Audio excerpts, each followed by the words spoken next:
Hello and welcome to Cruise 5. Today we talk to a young man who is a former member of the Joyous Celebration, but he is now a solo artist. His name is Mkhululi Bhebhe. Welcome to Cruise 5. Thank you so much. And welcome to Malawi. Thank you very much. Is this your first time in Malawi? This would actually be my third time in Malawi. Yeah. Is this your first time performing in Malawi? Yeah, officially. Okay. Yeah, it's my first time too. So sometimes you sneak in and sing somewhere and then you sneak Yeah, so this is the first time I come to a highly publicized event such as this one. No, welcome. I hope so far the country has been treating you nice. Thank you very much. Yeah, I've been enjoying everything, man. You guys are kind. We are well known. We call ourselves the warm heart of Africa. Yeah. We hope you're feeling the warmth. I am. You come from Zimbabwe, which is quite close to us here. But I don't know where exactly you come from in Zimbabwe. Where were you born? I was born in a beautiful city called Bulawayo. Somebody said Bulawayo. It's Bulawayo, actually. That's the proper pronunciation. But you know, we've got different people in Zimbabwe. Yeah. I was like, they kept saying Bulawayo. Yeah, I'm like, we call it Bulawayo, Bulawayo. You know how it is with these youngsters. Yeah. So yeah, that's where I come from, pretty much. Yeah. All right. Tell me about your family. How many were you in your family? How many were born in your family? We used to be 6. Okay. That was 2 girls and 4 girls. But then I lost my elder sister. That's two girls and 4 boys. Oh yeah, 2 girls and 4 boys. All right. Yeah. So I lost my elder sister in 2003. Yeah. So we're now 5. Oh, that's a pity. But let's go back to the time that you were born. Tell me more about what kind of life you were living those days. What were your parents doing, and what was life like growing up? You know, we count it all joy. That's the statement that I want to say to underline everything. Yes. Everything that we go through, we count it all joy because it's a driving force towards our destiny. Yes. I grew up in a very humble home with an absent father. I was raised by my mom at my granny's house. So we had a lot of uncles there, we had a lot of aunties, there was a time I think we were 25 in the house. Oh my goodness. Yeah. That's a whole village. That's a whole village in one house. Yeah, so it was okay, man. I mean, in those days, you never even knew that there were too many of you. Yeah. That was life. Growing up plenty in a house has got its advantages. You never get to experience loneliness. You know, when you go through stuff, you go through it together. Yeah. You know, you come back from school saying, no, I was being teased by kids at school, and everybody just rises up like an army. There's a protection. There's a protection. So, in my language, we say it's good to have too many children in the family because it always works to your advantage when you're working in the field. Yeah. But the disadvantage is that the stew runs out quickly in the plate because everybody. But the manpower is there. The manpower is there, but at the table things are not that rosy. That's true, bro. So how was it like growing up in such a huge family? Yeah, it was fun. Enjoying all this kind of it was fun. You know, it's funny that you talk about going to the field and all those things because we went to the field. You know, my granny was the kind of person who would. It's as if she would want every piece of land she could get her hands on. So we had about 6 fields or 7 fields, and which we needed to finish it, you and know, then move to the next. You know, and other families would just go for a week, they're done. But with us, we would till the land from the first rains to the very last rains would still be tilling the land. So anyway, just to move away from that a little bit, something very peculiar happened to me when I was 5 years old. I was still at preschool, so something happened to my leg. Okay. I don't know. They say I fell from a tree, but I wasn't much of a tree climber. You know, I fell from a mango tree when I was a young boy. Yeah, maybe you were naughty. I was not the naughty kind, man. So I would relate to you. I mean, you can confess if you feel. Don't be ashamed. I didn't really fall. But the thing is, I don't remember what happened. It could have been just a condition that developed, you know. Yes. Africans don't want to agree that a condition can develop. It's either it's witchcraft Yeah, we have to find or an you explanation. fell. You know, there gotta be an We have explanation. to find an explanation. Things don't just happen. So after that happened, it caused me to spend a year. It was 11 months and a few weeks, 11 months, I think 2 weeks in hospital. My goodness. Yeah. My goodness, While they it's a were long still time to- attending to me, you know, and trying to make me gain Was my it walk back. painful? It was painful. I remember I was 5 years old, but I still remember some of the pain, especially because I've got 13 stitches now on my right leg. So I remember when they took off the stitches. Yeah. That was the most painful thing. At least these days they just sew you up Yeah. and the stitches break on their own. Yeah, in those days they had to remove. They had to remove them. So I remember that, and I remember going through it twice because apparently they put some metal thing to hold the joints together at first, and then took out the stitches after a couple of months, and then they opened me up again to take out the metal objects they had Ow. put. So That's on the hip, right? On the hip, right on the hip.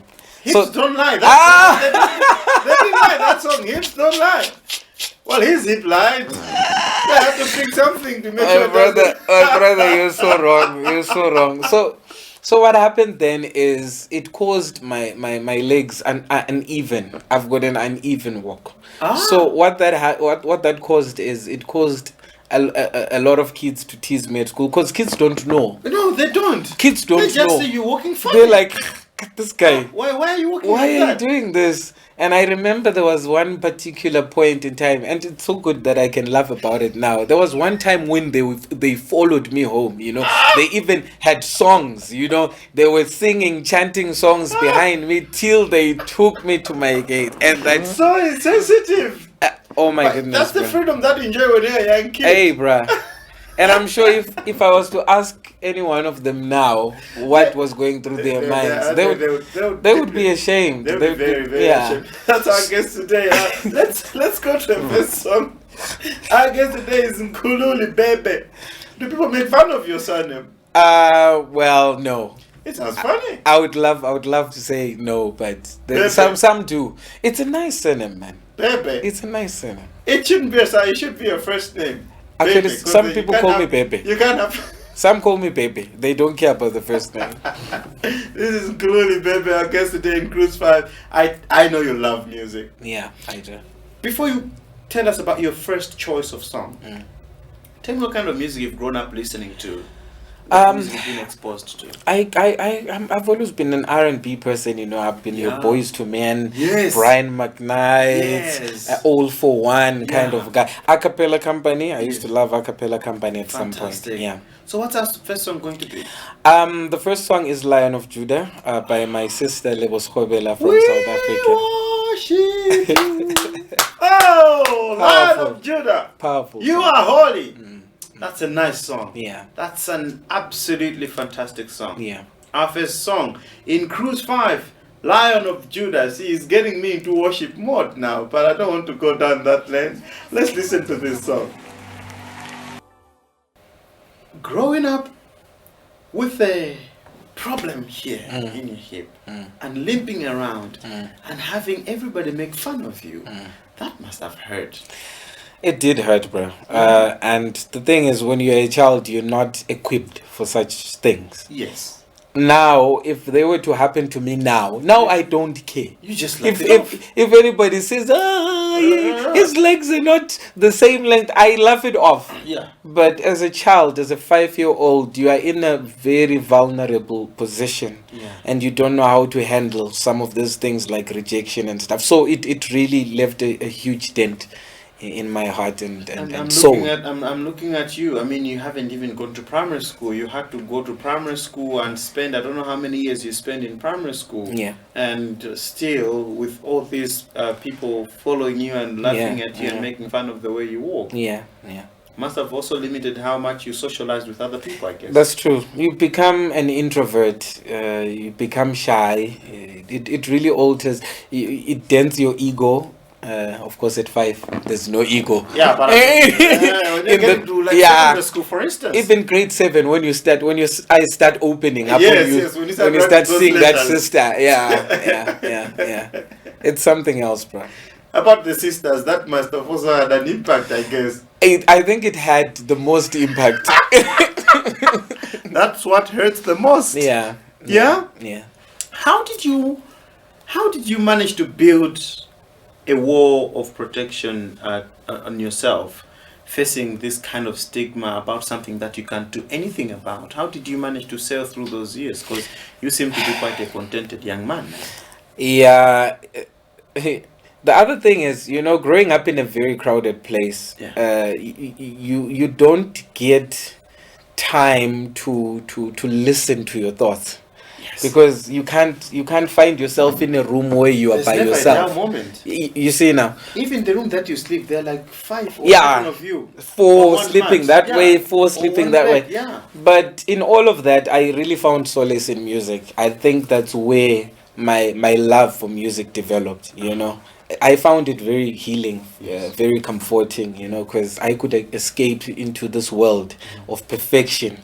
I was not perfect at that time, but I could get into the TV set, and live that life and be perfect in my own way. And talking about music, was any of your family member a musical person, or this is just something that you discovered by yourself?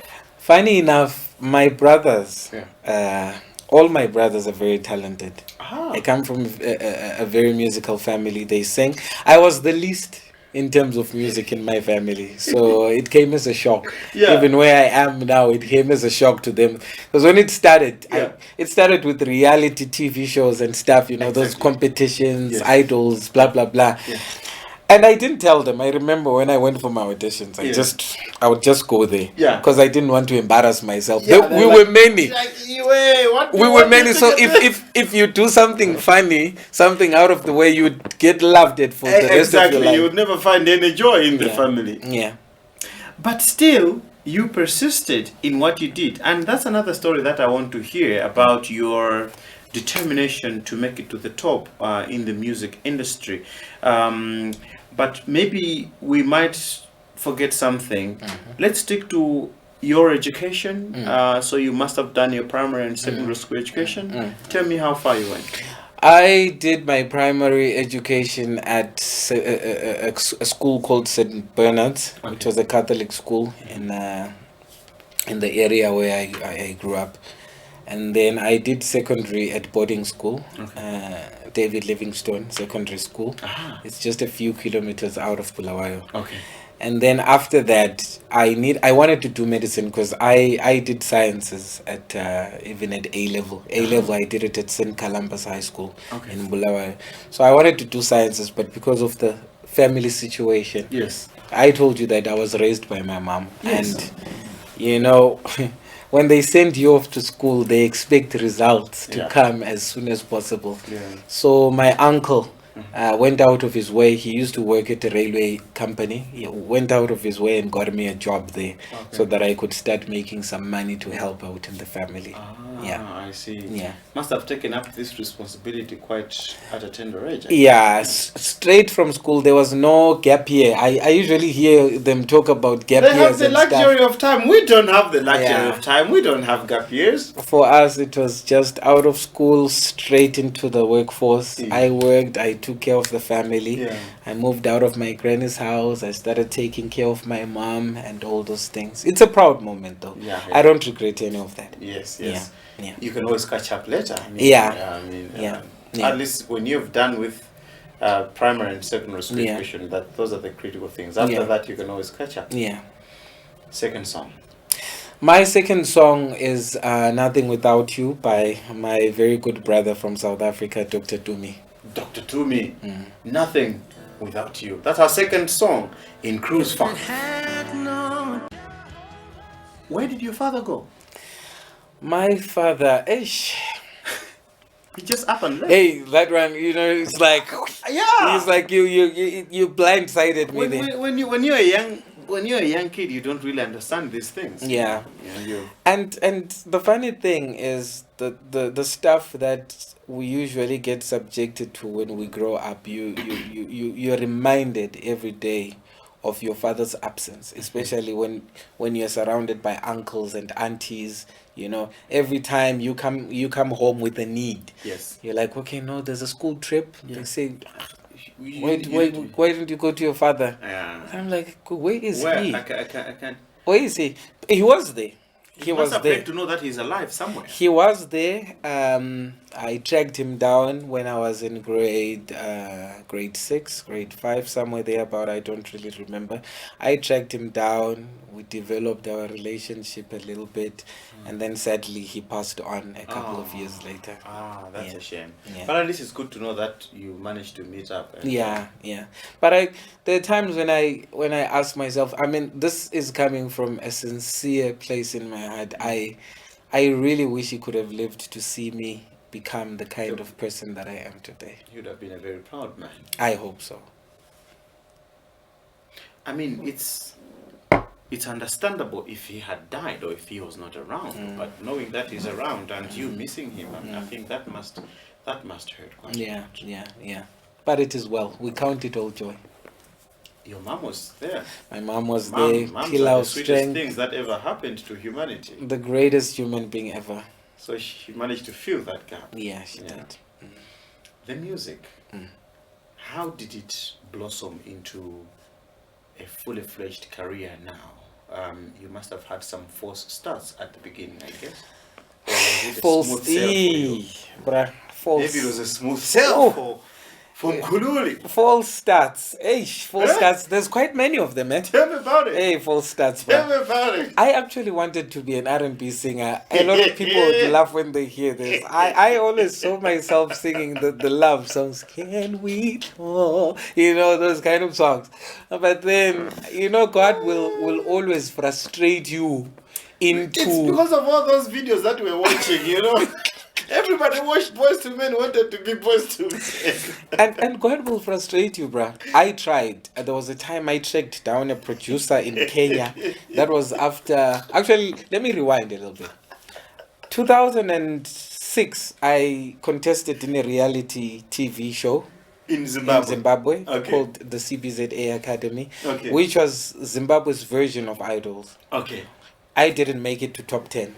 But because of my resilience, sometimes my resilience is, it borders around foolishness and stupidity and insanity. I'll just go and get it. You know, following year, I contested in the same competition again, where I almost won, but I was the first runner-up.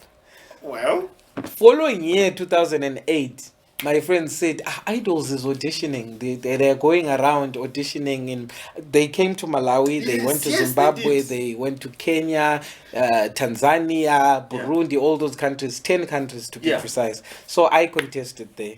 And when I contested initially, because I was so used to losing, you know, I was stronger than the other guys, you know. So I just told God and said, if I could make it to top 20, I'll be okay. That's okay. And then God surprised That's a loser's mentality, actually. You know, when you in become a competition and you're like, I'm okay with being number 20. When you become content with losing so much that you prepare yourself for it, you know it's coming. It's okay. You're not even shocked when they say, I'm sorry, we couldn't take it. You're like, okay, where's my bag? Actually, the shock came every time they put me through to the next round. No, I shouldn't be here. Why? Check yourself. So that was that season of reality TV shows, and then so Idols, you managed to make it. I made it to top 6 in Idols. That's where I was voted off. So huge surprise. That was a big deal. That was a big deal. You know, I was walking tall, even in my neighborhood. Like, oh, I'm the guy who made it to the top 6. I changed my step. Even with the limp. Yeah, but it was now with swag with it. A limp with the swag. So, but I went through what I would call the second depression of my life just after Idols. Because remember, I was working. Yes. So I was in a comfort zone. Yes. So there came a point, because Idols was a joke in some way. I didn't think I was going to make it that far. Yeah. So when I kept making it, you know, I kept progressing to the next phase, my leave days were getting depleted because I had to keep on traveling. It was held in Kenya, and I was in Zimbabwe. Oh no, that's that's far off. So they told us that in order to, because I'd made it to the top 10. Top 10 was like the big deal. Those are the guys who get to stay in the fancy house, and you know, people get to vote for them. So when I made it to that stage, I was told that I would need to stay in Kenya for 2 months. So my boss said, okay, here's a piece of paper. Write your resignation. You are a good employee. You're good at what you do. I received 4 promotions in my 5 years with that company. So I was really a good star performer. Yes, I was a star performer. So they said, as sad as it would be for us to let you go, we need to make room for other people and also allow you to pursue this dream. So you were forced to make a decision between either keeping your job or following your passion in music. Yes. Which one did you choose? I chose the passion. You chose music? Yeah. What a silly decision. It was, eh? That's a silly decision. Even my granny was like, is what your are you head doing? correct? You want us This to is stop? a job. You're like, but, no. but God being God, yes. bro, I will keep going back to this. God being God, I went back to the reality of not having a job after top 6. Went back home, no job. I remember I had bought myself a nice BMW 3 Series at that time. Living large, man, living large. 23 years old. I had made it, bro. I had a corner office, you know. I was an assistant HR and admin manager at the company. So I had my little corner office. I had my car. And the sad thing came when I had to start selling all those things. Just because the bills keep coming, bro. Exactly. They don't stop because... life has to go on. Yeah.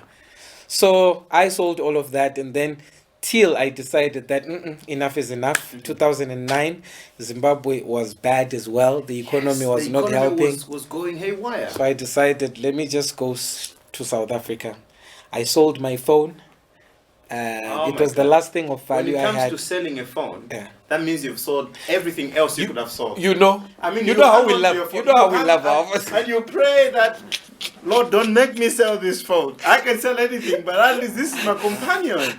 I mean, 2009, a phone. And it was a touch screen LG. The one with the stylus pen. I was one of the first people to hold those phones. You're like, let me save your number. And you had to let it go. And I had to let it go to get a visa to South Africa. What a tragedy. Went to South Africa, tried to find a job. It wasn't as easy as I thought it would be. Never works. Especially when you need one. Yeah. That's when you never find a job. Yeah. When you're just like, oh, okay, you get job offers all around. Yeah, that's true.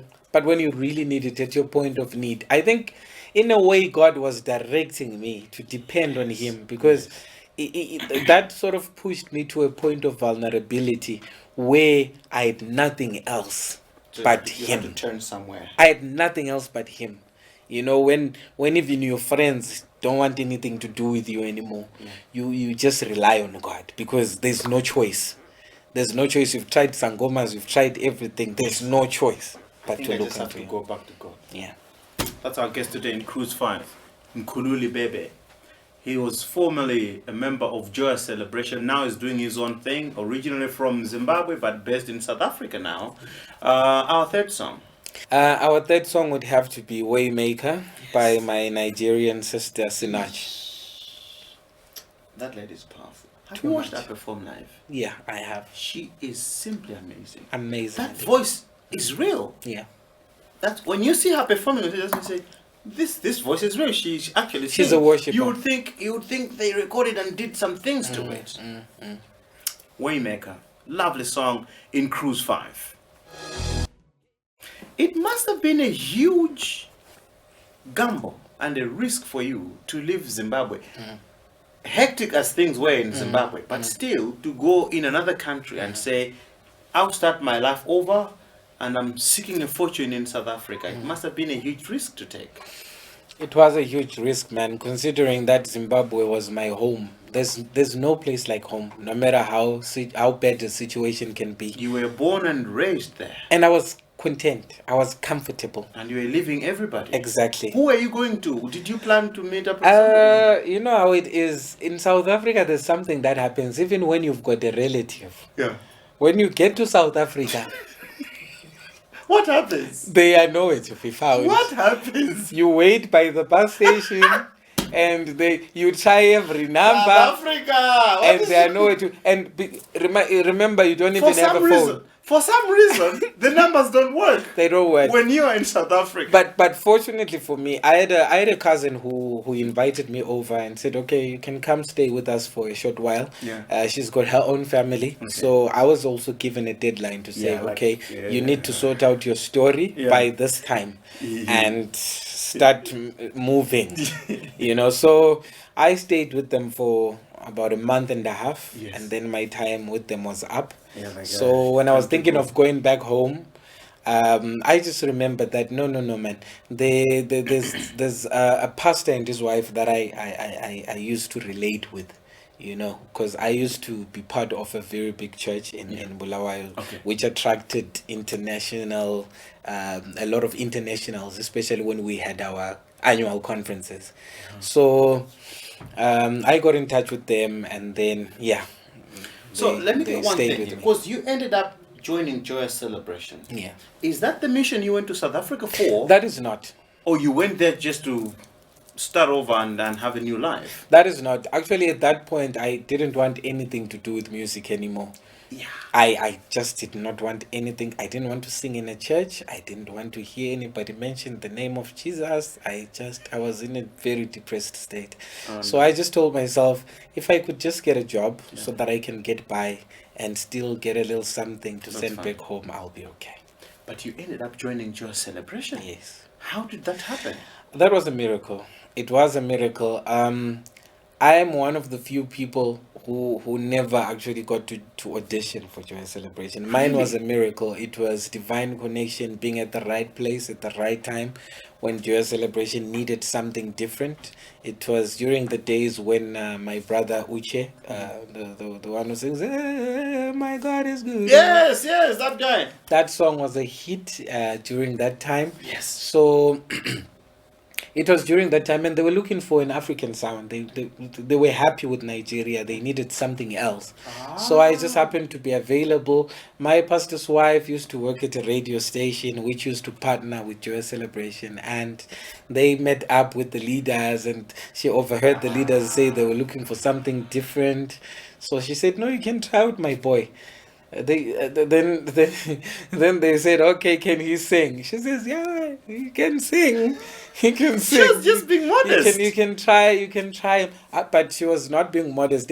South Africans sing, my brother. Those guys sing. Like they just fell from the skies. It's like you can bump into a 5-year-old and say, sing for me, and they will blow your socks off. Exactly. So that is the story of how I found my way to Joyous Celebration. So they said, okay, we don't want to make it awkward on the young man, lest we do not choose him. So just give us footage of him singing in church, just leading praise and worship. Yeah.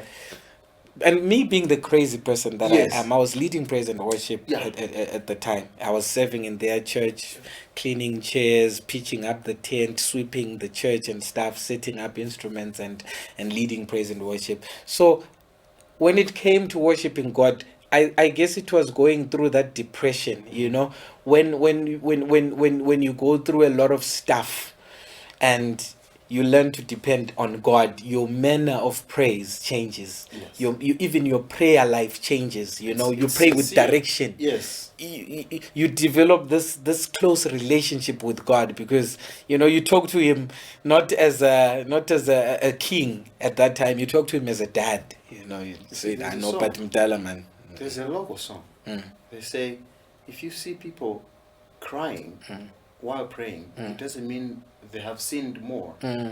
It just means they have gotten that strong connection with God. And I think sometimes we tend to think, let them go and cry and roll on the ground. I'm okay. I'll talk to God my own way. So, I mean, what he's saying really makes sense. It does. When you are at that lowest point, your prayer is more sincere. Your singing is more passionate. And you cry not because you want to show off. I was one of those people who used to think that when people cry when they pray, they're just trying to be seen. Yes. Bruh, unless you've gone through the fire. But sometimes And you know that if God does not come through for me today, sometimes it I am looks like gone. Well, there's some there's some who overdo it, but sometimes it looks like theatrics. but I'm more understanding. I'm more open-minded to that fact because I've been there. Yes. I know how it feels like to be in that state. So you were in this phase where you just had a strong connection with Yes. God, leading worship. Yes. And So that's when they came. Yes. So they took the footage of me singing on a normal service. I would just roll. I would just dance crazy. I would just invent dancing styles on the spot right there at the altar. So they took that footage to Joyous Celebration, and I was called for the job. This is the guy that we want. Yeah. Just like that. Just like that. When was this? This was in 2010, around March. Coming from Zimbabwe, singing in South Africa, how did people welcome you? How did the South African audience welcome you?